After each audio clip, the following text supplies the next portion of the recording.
What's going on, guys? BossOP6 here, back to another video, and today I'm here to do my AEW Dynamite Road Rager edition. We're from St. Louis, Missouri, and well, this was certainly a show. It started off okay, I guess, and then a heel turn we saw a fucking mile away coming, and they finally pulled the trigger about 3 months too late. But anyways, what'd you guys think about the show in the comments? St. Louis was a pretty goddamn hot crowd. It was the same venue that did, I'm pretty sure that did do Royal Rumble. I was there, and all that stuff. And St. Louis has always had a conglomeration of a lot of good shows. Some good, some pretty bad, and some in between. This is kind of the in-between show. It was okay, but there were some things I didn't really care about. So we start right into the action with the Grand Wizard himself, Chris Jericho, with the Jericho Appreciation Society, taking on Ortiz in a hair versus hair match. William Regal on commentary. Always love hearing Regal doing commentary. He's just so elegant. I just love it. Eddie Kingston joins ringside. It wasn't bad? Question mark. Jericho is washed. We all know this. He can't really go anymore. He did hit a lion salt at like 2 seconds into the match, which kind of shocked me a little bit. At one point, there was a Hurricane Rana into a powerbomb off the top that kind of got botched because Jericho went to because Ortiz had him, but it was just kind of bad timing. Jericho about spiked himself, but thank God everyone was alright. And then it was Jericho's spot, and then I think Parker tried to smack Ortiz's hand away. There was a brawl, because of course there was. And then Wheeler Yuta and Santana comes down. Back came the Jericho. Here it is. 1, 2, kick out. We all knew that Jericho was going to win. Then all of a sudden, Fuego del Sol shows up. A back shot to Ortiz, and Jericho wins. Okay. That kind of shocked me. And then it turns out that Fuego del Sol was Sammy Guevara. Okay. That makes no sense whatsoever. If they tell the story as why Sammy is with Jericho, I don't know. Why is Sammy with Jericho? And why is Ty Conte still on television? Why is Sammy still on television? Ortiz cuts his own hair and he wants blood and guts. Okay, is it going to be a 6-on-6 match? I don't know, because unless somebody's being replaced from the Jericho Appreciation Society, it'll by the looks of it, it may be a 6-on-6 match, but I don't know. Anyways, we get a recap of Wardlow going ape shit all over the place, and then oh god, this next match. This is one of the funniest matches I've ever seen. Wardlow taking on 20 plaintiffs in a handicap elimination match. Oh my god, this is WCW Vince Russo type shit. Where Wardlow was just powerbombing bitches left, right, and center. He didn't even pin most of these guys. Most of them were laying on their stomach. The ref didn't give a fuck. He was there for a payday. By the way, Tasha Gonzalez was doing re-announcing crew. I don't know what happened to Justin Roberts, but okay. Wardlow was just powerbombing bitches left, right, and center. He chokes one out, then he pins one. He eliminates 4 more. He powerbombs 3 more, and they get eliminated. He pins 4 more, and then he pins the final 6, and Wardlow wins. What the fuck was this match? Like, honestly. So anyways, he throws Sterling into the ring, and he's about to powerbomb his ass. And then Lambert and Sky are in the skybox, and he says, you better watch out because American Top Team is all over the place. And then Matt Hughes and Tyrone Woodley. I have no idea who these gentlemen are. I did look up who Matt Hughes was, and apparently he got into a very bad accident that kind of made him kind of crippled in some ways. And then I found out he has domestic abuse allegations. Oh dear. Yeah, look that one up. He had a restraining order against his wife and reportedly did stuff to his son. Reportedly. Allegedly. Yeah, that's kind of shitty. And Tyron Woodley, was he the guy that took on Jake Paul and I think lost? You are that fucking weak if you lose to Jake Paul and Logan Paul for that example. By the way, fuck the Paul brothers. Pieces of shit. So they get into the ring, and Wardlow's like, I know you guys are St. Louis boys, and I'm from the Midwest, but we should know each other. You can either, stick with the rich asshole up there, or we can find a way to join forces and take on American Top Team. Well, Sterling's yelling at him, but then they throw Sterling to Wardlow, powerbomb, and there you go. Okay, then. So then, anyways, we get Dex Harwood versus Will Ospreay. You guys already know how I feel about Will Ospreay. He's a good talent. His peak was 2019. That's just my opinion. And plus, outside the ring, he's kind of an ass. With that being said, this was a pretty damn good match. I will give the devil his due. This was a hell of a match.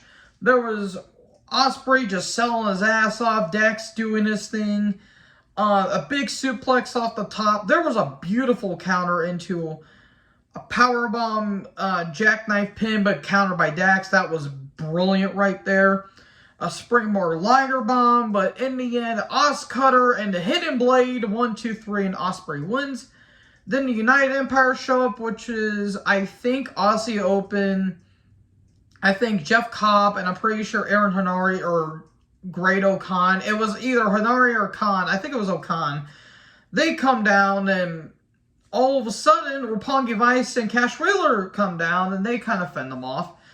Here comes Orange Cassidy, the somewhat known member of Chaos. I completely forgot he was in Chaos. So he comes down and he stares down to Will Ospreay, and there we have a match for the IWGP US Championship at Forbidden Door. Okay, then you make the US title even more or less interesting. Cassidy can work, just this gimmick is stupid. Good old pockets, as Mr. Jim Cornette would say. And by the way, Ospreay won the US title at Dominion against Sonata. So anyways, we get to Moxley backstage, and he's talking about how he's been wanting to face Tanahashi for years. And Kevin Kelly, I marked out because I love Kevin Kelly. Tony Schiavone and JR give their insight. And then we get to the face-off between Moxley and Tanahashi. Tanahashi getting a great pop. And, Mox says, I've been wanting to face you for years, but you've always been evading me. And he says, you got a banged up knee, you don't have a really good neck. He's not technically wrong. Tanahashi's 45, and he won't be walking by 50 if he keeps doing the shit he's doing. Dude, you have kids, and Father Time's undefeated. Please get some rest. Tanahashi, one of the best of all time, in my opinion. They call him the Japanese Bret Hart, which I can agree to an extent. So, anyways, Tanahashi gets to say a few words, and then all of a sudden, Jericho, Sami, and Ty show up for reasons. Then the Jericho Appreciation Society come down, and then Archer and El Desperado show the fuck up out of nowhere, and they attack Mox and Hiroshi. Okay, but kind of weird to see El Desperado there. I actually do like El Desperado. He's a hell of a junior heavyweight, I will say that. I'm glad he's starting to get into the heavyweights, kind of like how Kushida would have done, but New Japan wouldn't let him. So, at Forbidden Door, it's going to be Sami Jericho and Minoru Suzuki. And they're going to face Eddie Kingston, Wheeler Yuta, and Shino Utami. I think that's how you say his name. Shino Utami, I think. He's one of the Young Lions. And he's actually not that bad. I've seen a little bit of his work. He's done some great work against Moxley. Okay, then. That was just... Okay, well, what was the point of all this? Just so Jericho can attack? Why was Archer and Desperado there? I'm legit confused. I thought they were going to be part of Jericho Appreciation Society, but I guess not. Okay, then. Darby Allin does a video package. He wants Bobby Fish. We're going to get Red Dragon versus Darby Allin and Sting at some point. And then Tony Schiavone and Tony Storm are backstage. Tony Schiavone is all over the show tonight. He's really getting his cardio. And she says, you know, Britt, you have to be very done to pick another fight with me. And that's basically it. All Ego, Ethan Page took on Miro. Semi-final match for the All-Atlantic Championship.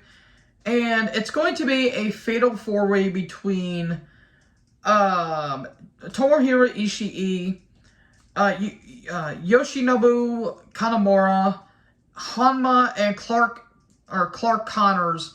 And whoever wins that match, I think, goes on to be, I think, it's something like that. It's either a fatal 4-way or it's 2 matches where it's going to be Hanma and Connors and Kanemaru and Ishii. I think it's one of those. I kind of got lost in that, but anyways, back to Miro and Page. Page does his thing. Page is a good athlete. He just doesn't have any charisma. He's not really interesting. And Miro is over as hell. Speaking of over, eventually Miro hits the game over and Miro wins. Please give him the All-Atlantic Championship, please. Because he will be one of the biggest stars there. So, Matt Sydal and Dante Martin do a video package. Martin's going to be taking on Moxley on Rampage. That should be a hell of a match. And Martin says he doesn't want to hear the word potential anymore. And he says he's going to be inhuman. And Sydal says, John Moxley meet human Dante Martin. Okay, kind of odd. Britt Baker with Rebel and Jamie Hayter. Goddamn Jamie Hayter. Okay, she took on Toni Storm. I thought to myself, please let this be better than the match that they had for the Owen Hart Women's Tournament. Because fucking God, that match. I don't know what the hell happened in that match. Thank God this match was better, because at least the women seemed motivated. At one point, Hayter keeps tripping up Storm, and then Thunder Rosa shows up. And she chases Hayter. It goes on for a little bit. Eventually, Storm 0, 1, 2, 3, and holy shit, Toni Storm beat Britt Baker. I didn't expect that to happen because they've been giving Baker a shit ton of wins lately. So, okay, good for Toni. And her and Rosa are gonna be having a match at Forbidden Door, which it feels like they are just rushing the shit out of that program. I feel like they should have saved that for probably All Out or maybe a TV match or something, but whatever. Anyway, Stokely Hathaway and Tony Schiavone are backstage, and Stokely says, I'm going to be on commentary because I'm getting 2 checks. Okay, then. And it's going to be a open challenge for Jade Cargill. And then Willow Nightingale shows up, and she talks about how they met and all that stuff. And she says, I'm going to be challenging Jade Cargill. Is Willow Nightingale a magician, is what I wrote down. So, Hangman comes down, and he talks about Okada, and he says, well, I'm kind of a dumbass because I didn't think to myself, well, will Okada be the world champion coming out of Dominion? Well, it turns out he wasn't because he lost to Jay White. Jay White being world champion in 2022, because that worked out so well the last time. It did not. Jay White's a good athlete. He's just boring as shit in the ring. And he says, well, despite that, he still wants Okada. And then this is where things get very dumb. Cole comes down and he says, you aren't worthy of being world champion. He wants Jay White, so it can be all about Bullet Club and all in Undisputed Elite, because that's what Forbidden Door is all about. Technically not wrong, because it looks like half of the card consists of Bullet Club or just other stables. So then, anyways, White attacks Hangman, and he says he won't give a shot to Hangman or Adam Cole, and it's the era of the Switchblade. Okay. Here's the question. Why were they making it about the IWGP World Championship when Paige clearly said if Okada wins, he will challenge for the world title, but even if Okada doesn't win, he still wants Okada? Why aren't they making it about the world title? Paige clearly just said that he doesn't, even if Okada doesn't win, he still wants Okada. He never said if even if Okada doesn't win, I still want the world title. He just wants to fight Okada. That's all he wants, but they made it about the world title. By the way, the reason why Kazuchika won't be there is because he's having a kid. Good for you. Rainmaker Jr. Congratulations, Kazuchika. You more than worthy deserve it. You deserve a break because, my God, I feel like you're going to break your back during one of your matches. And then, that leads us to the main event. The Lucha Bucks. Luchasaurus and Jungle Boy, aka Jurassic Express, versus the Young Bucks. AEW tag title match and a ladder match. Okay. Originally, it was going to be a triple threat between the Bucks, Luchasaurus, and Jungle Boy, and the Hardys. Well, as many of you may know, Jeff got arrested on Monday morning. And, yeah. Okay. I'm going to try to defend Jeff. People are saying that it's Matt and Rebby's fault that Jeff got arrested. Are you people fucking stupid is what I'm thinking to myself. Even Rebby and Matt called out on their bullshit. You know you're bad when even Rebby has to even defend her actions. And this is the same woman that bashed Ashley Mazzaro when she passed away. Rebby clearly says that she can't be there. Her and Matt can't be there for Jeff every 5 seconds. She's not wrong. All of this was Jeff Hardy's fault. This was all on Jeff. He's been giving chance after chance after chance after chance after chance after fucking chance. And guess what, folks? He lied to us. He lied. Jeff, for the love of all that is good and holy, please get help. Retire, get help. Don't wrestle anymore. If you are a wrestling promotion, do not bring him in. Tony Khan, for once, did the right thing, and he actually suspended Jeff without pay. Good. Jeff, this is the final straw. You fuck up one more time, then I'm done. I'm done. We've all given Sunny chances, and look where she's at now. Jeff Hardy has become the male Sunny. And that's fucking sad. So anyways, we get to the ladder match. Now that I probably turned off all of my AEW smarks there. This match wasn't good. It was all flash, no substance. It's a Young Bucks match and a ladder match with tables and spots. And good fucking God, the table spots. This was Table Mania. My God, this match was bad. This was not a good match. And you're thinking to yourself, well, if you don't praise this match, then why do you praise the TLC matches from SummerSlam 2000 or the one from Mania 17? Here's the thing. At least there was dynamics in that match. At least there was some chemistry.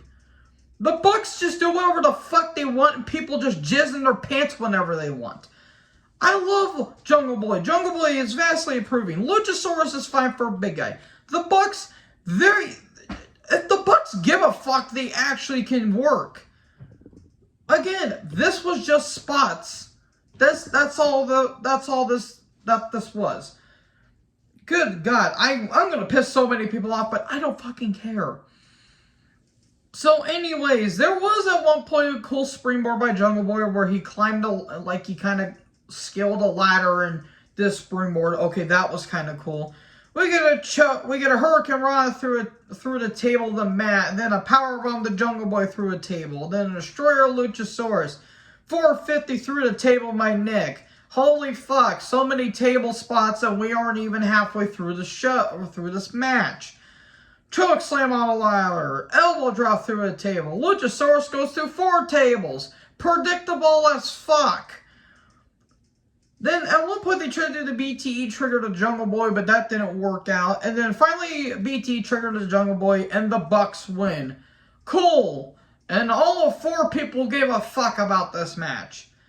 And then we finally, The final payoff to this build up for fucking months.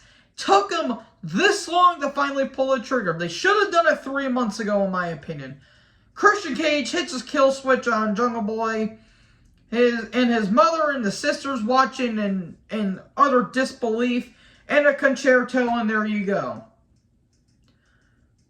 Wow. Good God almighty, this show was a mess. Oh, anyways, that's my AEW Dynamite Road Rager review, folks. Hope you guys enjoyed this video, and if you guys did, make sure to like, comment, subscribe. Join the herd. Talk guys next video. Peace out.